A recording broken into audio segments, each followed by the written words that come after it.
In today's video, I'm going to show you the things I had to do to turn this workhorse of a 2022 Mercedes Sprinter 3500 XD into a touring machine that can still tow as a workhorse.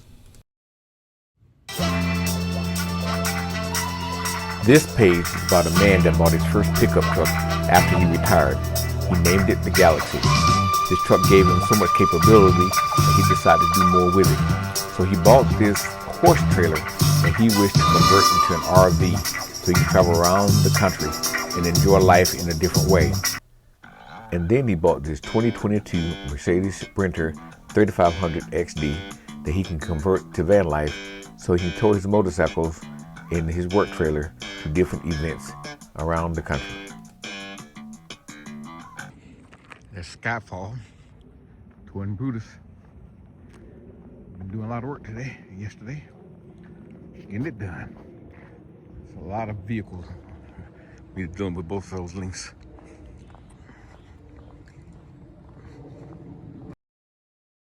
Because I know I needed mobile power, I want to start by installing these solar panels, but I knew there was more work to be done first. Before I got started on the electrical stuff, I had to disassemble what it used to be and get started on what it will be later on. It is, the walls are a blank slate. I move these things out the way, start working on some other stuff, but it's ready to be modified. I did a few mechanical modifications at my home in Georgia. Then I loaded the Sprinter up to head to warmer weather in Tampa, Florida, so I can start on my major modifications. Before I could start on the solar panels, I had to work on the roof rack to get this thing prepared to hold the solar panels. While I was working on the roof, I figured I might as well go ahead and install the Max Air fan. Max Air fan installed. Looking good with the black top and the black things. I need to put the sidebars in, and I know where to put them. Here's an interior view of the Max Air fan install. Rails installed. Took me a minute because it wasn't as per the instructions, but I figured it out. Looked good. All I gotta do is put my solar panels up here. As some of you know, the Sprinter high roof is a very tall vehicle, and I'm a short guy. So here goes. We're gonna do what it takes to get up there and get this thing done.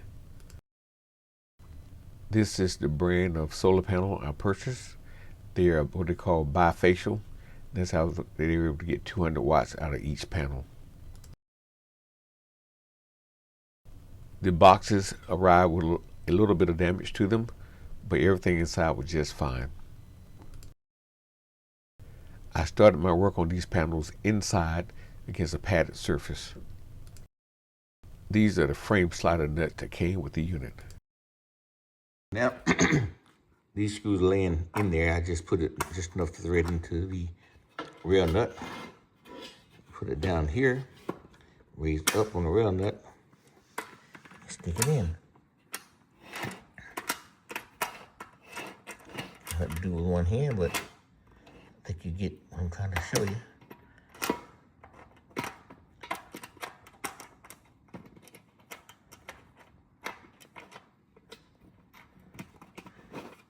There. All I gotta do is slide it down towards the other one. Slip that in just like I showed you, and then I'll show you how to make sure they're even. There, I slid it in. It's very loose. And what I'm gonna do, make sure each side is even so you won't have trouble fighting with the rail up top. On mine, 2.8 inches on that side, 2.8 inches on that side, make it even. And I just secure it down by using a wrench to tighten this down. Much easier than what I was trying to do when they were threaded nuts. That's what it likes when it has both rails on it. So all I got to do is get some help putting it up there and thread those nuts into the rail.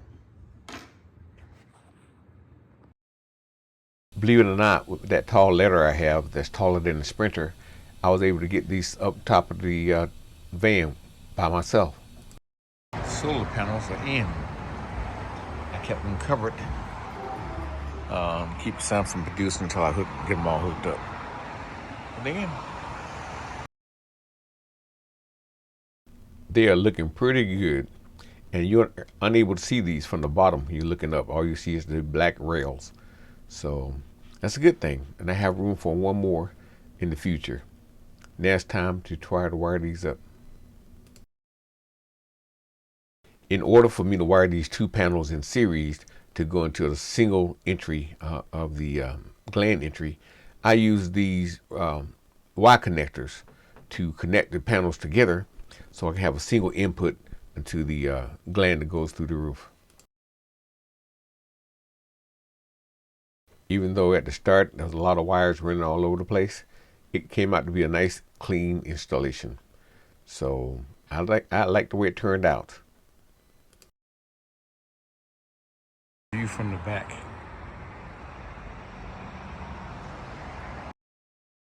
What you see here, along with the rails, are the solar panels, the max air fan, and the outboard lights. It's time to work on the inside stuff.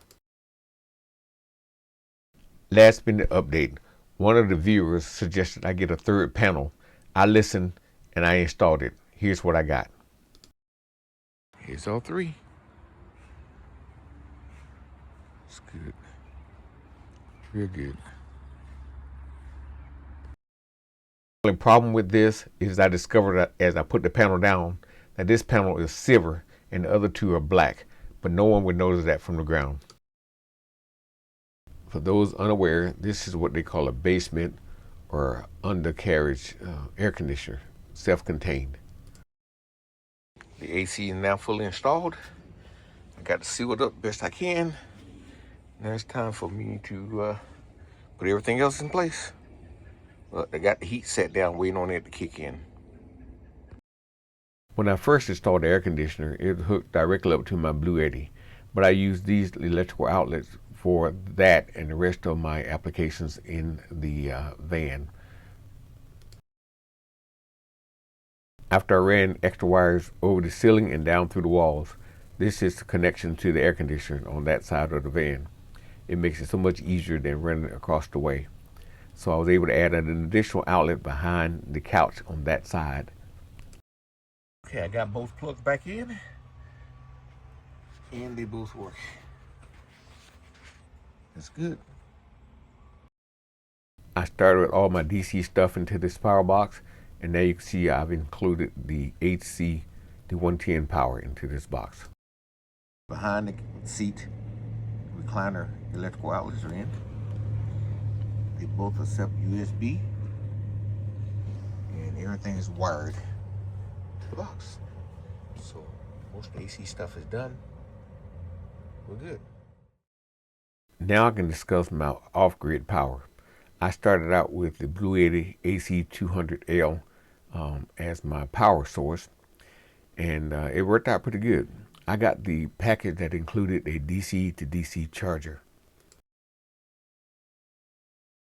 While I was at it, I decided to go ahead and get some additional power so I wouldn't worry about storage when I'm out boondocking somewhere.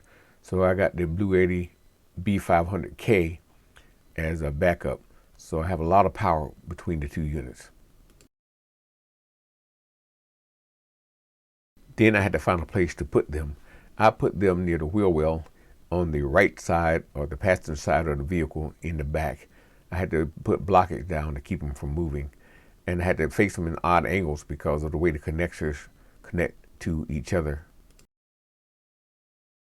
This is where I keep the AC200 as well as the 500 kilowatt battery, the BK500.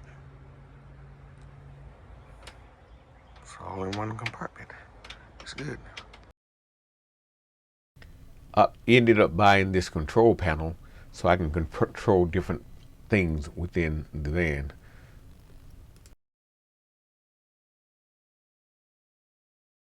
This is where I located this control panel at the entrance to the door so I can be able to turn on my lights and everything else as I come inside. I also created a panel for all my electronics to go on, including my DC to DC charger and my monitor for my cameras for the security system.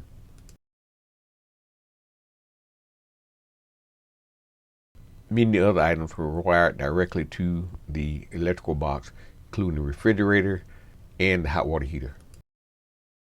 First time powering up the refrigerator, pressed the button, it didn't seem to work. I went back to the battery, it showed it was putting out DC power. Sure enough, there it is. Wonderful, it works. All right then. Now that I got the refrigerator working, now it's time to break out the microwave. I broke the microwave out. It wouldn't fit on the other side, so that's where it's gonna wind up sitting. I'll be put my cooktop over there underneath this box. I'll work that out later. Get ready to start powering things up. Going back to my control box, I can have a little bit more in-depth discussion on it. Here's a bit of progress. I made the electrical panel box. I got to develop the size and stable it to the ground. I'm just running the DC wires for now, and I'm gonna go ahead and get ready for the AC wires later. So I did a little more wiring on this panel. There's progress. I got all the DC wires run with fuses and everything, and it works out fine. Got the wires coming in, connected up, and got the wire running over to the Blue Yeti. So we're good. It's looking good. The next step will be to go ahead and do the AC side, which is coming soon. There's wires all over. I haven't hooked anything up. Just want to show you that it's powered. And all I got to do is run these wires to the water pump and other switchable items. There's the thermostat to the fan, or the remote control rather. It works. Where's my Blue Yeti come from? That's my DC to DC generator. That's the cameras. Once I get them hooked up, those are the wires. So I'm making more steady progress. Now it's time to show you more of what I did on the electrical side, on the outside of the vehicle. These are the outboard lights that I installed. Just want to test the lights out, and I have DC power to them. I want to see what it's like.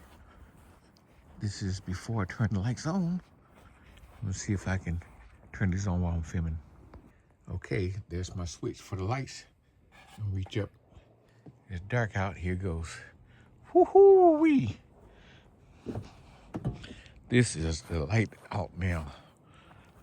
Man, these things are bright. I can see everything on this side. Let me go see the other side. Oh yeah. They do what I planned on them to do. I know I got a little light from the background here, but that's good.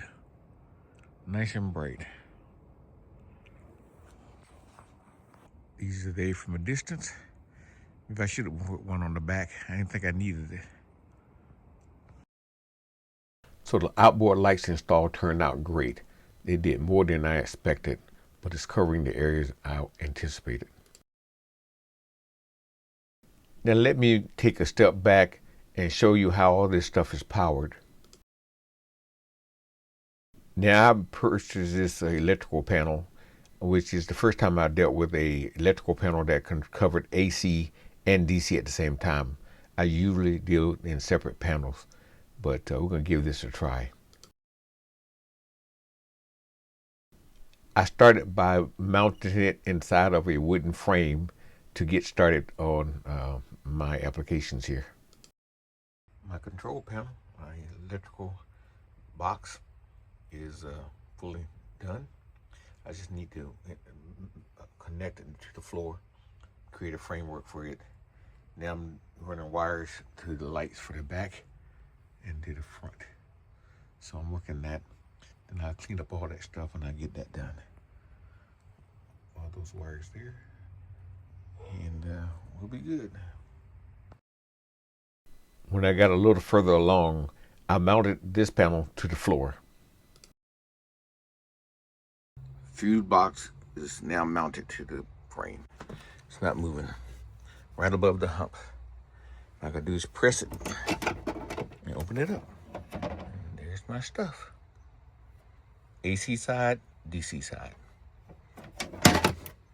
Yeah, she's not going anywhere. That's good. This is my control board up close. These are my switches. The living room area, the kitchen area, the bedroom area, the water pump, and this is for the cameras. And there they are. Front, back, left, and right. I gotta figure out how to invert this one and turn this one around. But they're all in. This is my DC to DC charger. And you can see it flashes every once in a while so that it's working. But it won't pull in the charge from the battery unless it senses that it needs it, that the Blue Yeti needs it. The Blue Yeti is underneath these benches now. And now a quick discussion of me hooking up the DC to DC charger. The previous owner installed this nice wood grain paneling behind the driver's seat on the partition. I'll fix the sides of this thing later on. The previous owner had this red and black wire come from underneath the seat already. I discovered that they were alive, so I decided to use them. So I finally hooked up my Blue Yeti DC to DC charger to my battery connection. Just a temporary connection for now. We'll see how it works. While I was working in the cabin, I installed this phone holder that holds the phone magnetically.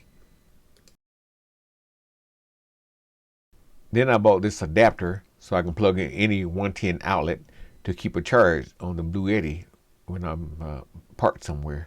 It don't take very long to fully charge it using this 110 outlet. So then I bought this adapter, this outlet, so I'll be able to power my Starlink on the outside. So I provide an extra outlet using this device. Here's progress. I got 110 power to my Blue Yeti, and this is exterior power for Starlink. Good. So you can see, single unit, that's all I need for here, and plug in for the side. It's all good. I know this video is mainly about the electronics in the van, but I have to talk about a little of the furniture making that I had to do in order to get the Blue Yeti in place, as well as the air conditioner. Progress. The ends of both beds have been installed. Got the other end in also. So later on, once I finish getting these things attached to the wall, I'll put the tops on. Stuff in the way right now, but I'm getting there. I got these things battened down to keep them from moving. So everything's going well. And here's a bit more that deals with the air conditioner. The left side's now done with the vent for the air conditioner, forward and back, and the intake for the air. So I got it all done, both sides. So now I got to do some opening holes here and run the hoses to the air conditioner, to the vents. Looking good. What I gotta do is I got these holes in here, put that up. Got excess. There's the tube I got to run to there, and the tube will run to there. I might run a tube out the back to run up and forward, but we'll see. But she's in there. No problems binding or anything. That's good. So I spent a lot of time running wires here and there, just getting ready for future wiring for the lights and whatever else. As mentioned before, we attached these two outlets on the front panel, and after we do everything else, I decided I'm going to put the microwave next to this smaller TV now. Finished getting the microwave in. The curvature of the microwave kind of kept it from sitting exactly straight, but it's in there. I'll work that out later. This is what it looked like after I straightened the microwave out. I'm gonna work on that a little bit more, but now it's time to get the lights installed. I bought this brand of lights I've used before in my RV trailer that I converted, and so I really like the how bright they are. So this is why I went with this brand and this style, and it's a simple LED. I like that. I use this style of electrical connector to to connect the lights. It made it simpler when I had to connect and disconnect them from putting holes through the ceiling and everything else. It'll make it simpler later on to do replacement lights as well. Got all the lights wires run. Just a matter of me getting prepared for the ceiling. Finish the installation on this end, bring the ceiling up, then I can install the lights permanently. I could hardly wait to finish the ceiling so I can get these lights up out of the way. They begin to be a problem each time I turn around and there's wires hanging down. As you've probably seen earlier and in previous videos, the top left item is my control panel to turn on my sets of lights and other components. First row of the ceiling tile. It's gonna look nice. Some of you may look at that thing on the left as being a gap. That's actually the chase that was already built into the vehicle that I want to use in my build. The lights are installed. The ceiling installed for the right side, and the next piece fits it perfectly. I just have to straighten out these wires and cut out a piece for that light up there. It'll be good to go. Wonderful. Here we go. Last piece is in. The shroud around the fan is in. It looks good. Go over to the wiring. Wiring's all tucked in. Nice and neat. And go towards the back. Turn these lights on, turn those off so you can see. You can see the finished. All the way across now. It looks good. Now I will show you some under cabinet lighting. I put the under cabinet lights under the bed, but it has a motion sensor on it. Right now, if you can see through the hole, it's dark in there. But as soon as I open this up, watch what happens. Light comes on automatically. There it is, right there. But now you can see in here without me having to hit the switch. Close it. Wait a minute, I can see the lights on in there now. Moving back and forth on purpose so you can see it go off. Watch this.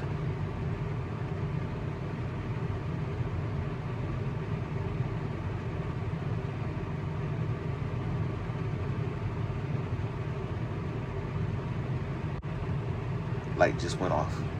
That's wonderful, y'all. Here's an update to the air conditioner progress I made on this. I went ahead and ran the extra tube through the back and down the side of the ceiling. I'll make a permanent stop for it later on. I got the final vent hose installed. Came out the back of the underneath the bed, went up behind there, and down through this way. And eventually I'm going to turn that and create a vent opening up here. I know this video covered a lot about all the electronics I have here in this vehicle so far. If you made it this far, thank you for watching. Take care out there.